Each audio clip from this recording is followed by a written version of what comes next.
हर साल आश्विन मास की दशमी तिथि को दशहरा का पर्व मनाया जाता है, लेकिन अधिकतर लोग जानते हैं कि रावण का वध के कारण दशहरा का पर्व मनाते हैं। लेकिन इसके साथ ही कई अन्य कारणों से विजयदशमी का पर्व मनाया जाता है। शारदीय नवरात्र समाप्त होते ही दशहरे का पर्व हर साल मनाया जाता है। हिंदू धर्म में दशहरा का पर्व बुराई पर अच्छाई की जीत के प्रतीक में मनाया जाता है।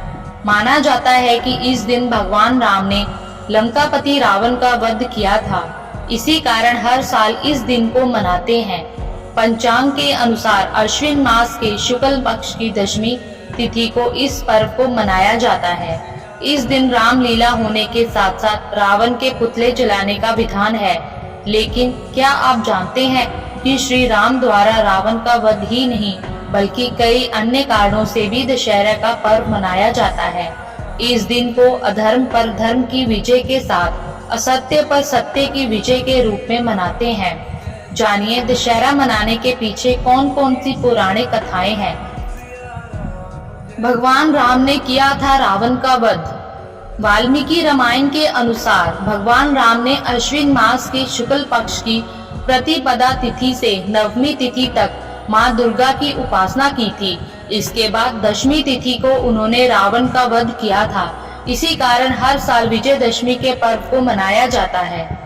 माँ दुर्गा ने किया महिषासुर का वध।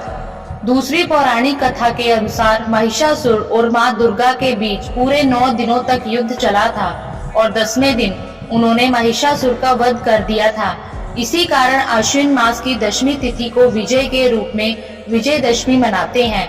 माँ दुर्गा द्वारा असत्य पर सत्य की विजय के रूप में इसे मनाया जाता है। पांडवों की हुई थी जीत। एक पौराणिक कथा के अनुसार कहा जाता है कि इस दिन पांडवों को वनवास हुए थे और इसी दिन वनवास समाप्त होते ही शक्ति पूजा के साथ शमी के पेड़ में रखे शस्त्र पुनः निकाले थे और कौरवों पर आक्रमण करके विजय प्राप्त की थी। इस साल दशहरा कब है? पंचांग के अनुसार आश्विन माह के शुक्ल पक्ष की दशमी तिथि की शुरुआत 23 अक्टूबर को शाम 5:44 से होगी। अगले दिन इसका समापन 24 अक्टूबर को दोपहर 3:14 पर होगा। उदय तिथि 24 अक्टूबर को प्राप्त हो रही है, इसलिए दशहरा का त्योहार 24 अक्टूबर को मनाया जाएगा। धन्यवाद।